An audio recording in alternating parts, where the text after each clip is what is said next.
हमरा के बोलता लोग कर्जा खोर के बेटा, कर्जा खोर के बेटा। हमें गांव में जाता नहीं तो हमरा के लाश लगता। देख बेटा, हम कर्जा तोरे के पढ़ावे ला ले बनी और तोरा माई के शौक पूरा करेला, अपना ला हम नहीं खिले ले बाबू। पापा रउआ हमरा खातिर इतना दुख सहता नहीं, अब हमरा से देखल नहीं थे जात।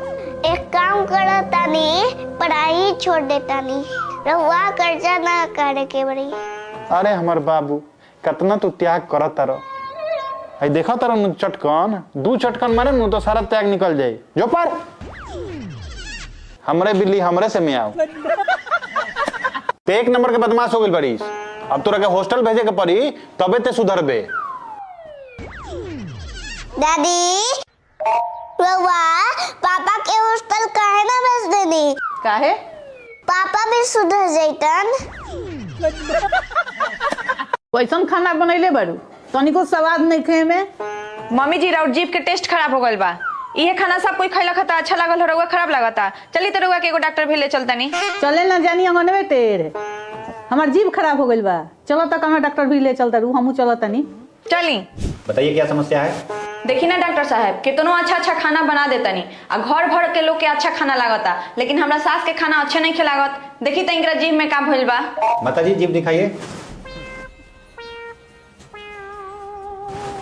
समस्या तो गंभीर है। हैं?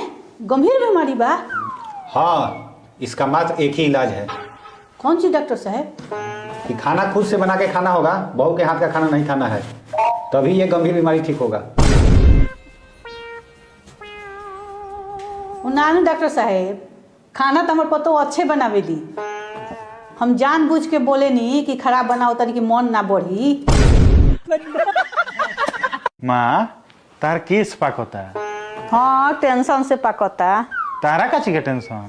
टेंशन नहीं के, बाल बच्चा के टेंशन बा। जब बाल बच्चा बात ना मानेला नु, वही टेंशन में केस पाकेला। ओ यही से कहीं कि नानी के सारा बाल उजर का है बा।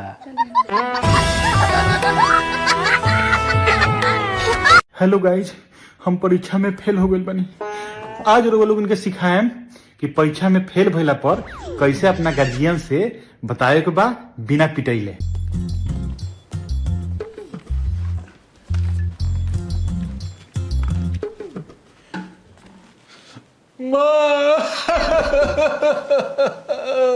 का रे, काहे रोता रे? हमरा के तुम मारो, मार के मुआ दो हमरा के।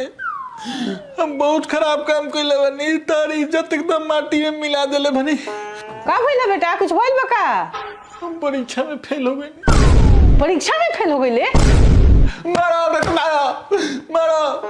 अरे हमर बाबू चिंता मत करो, मेहनत से तू पढ़ले बड़ा नु, अगला साल फिर पास हो जाइबो। ये सब होत जात रहेला। आओ आओ हमर बाबू, हमर आओ।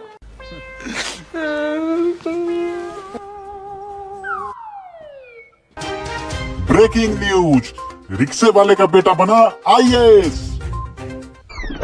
रे एगो रिक्शा चालक के बेटा आईएएस बन गइला, तोरा पर इतना खर्चा कोई नहीं है, तू फेल हो गइलो। भैया बहुत मार मारले बारन सन। चल अभी बताओ तनी ओकनी के हमरा भाई के छू देला सन, मार थापर के उ लेके ठीक कर देम। चल चलो भैया चलो। चल जैसे वो लोग मारल चालू कर दिया। एकदम हम थापर तैयार कर रखत इनते, बुलाओ खाली। ओए बाहर निकल लोगिन, अकेले गाड़ी तो मार देला लोगिन। अपन भाई के लेके आइल बानी, आओ निकल जल्दी। बाहर निकलो सन जल्दी, आज खीसे में बानी हम।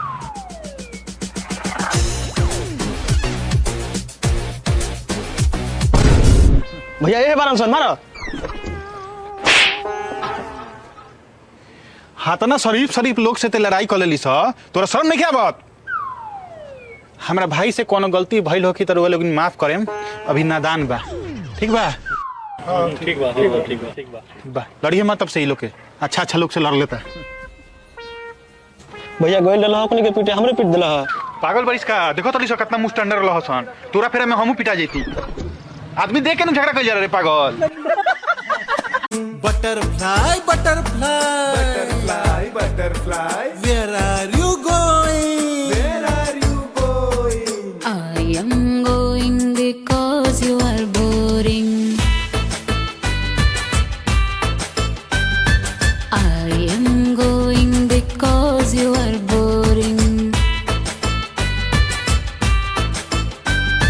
हमरा बड़ा चक्कर आवता, लागता बीपी लो हो गइल बा। तू तो हम जानते रहनी है कि होई। कैसे? देखो दुनिया के नु सारा औरसन के बीपी लोए होला आ मरसन के हाई। जानते रू का है? उ कहे काहे कि औरसन नु लड़ाकिन होके लिसन, दिन भर अपना मरद से भचर भचर भचर भचर बोलत रहे लिसन आ डांटत रहे लिसन, तो एनर्जी सारा लेस हो जाला, ऐसे बीपी लो हो जाला। आ मरसन बेचारा बोलिए ना पावे लसन तो सारा किस अंदरे रह जाला, यही से बीपी हाई हो जाला मरद। बाबू स्कूल काहे ना गइले हो? दादी स्कूल कहना में इज्जत नहीं थे। आए पढ़ला लिखला से इज्जत बढ़ेला कि इज्जत घटेला? जो जल्दी पढ़े। रउए न कहनी रोज रोज कहीं ना जाए के ना तो इज्जत घट जाला। हमारा पॉकेट में से पैसा निकले बरू का? ना तो हम काला निकाले जम पैसा। 1000 रुपया कम बा। रउआ तो हमेशा हमरे पर शक करेनी, गिरा देले होके हम कहीं। इस शादी के बाद हमारा पॉकेट में से पैसवा ज्यादा काहे गिरे लागल? और वो पर्स ना गिरेला, पर्स के अंदर से पैसवे गिर जाला।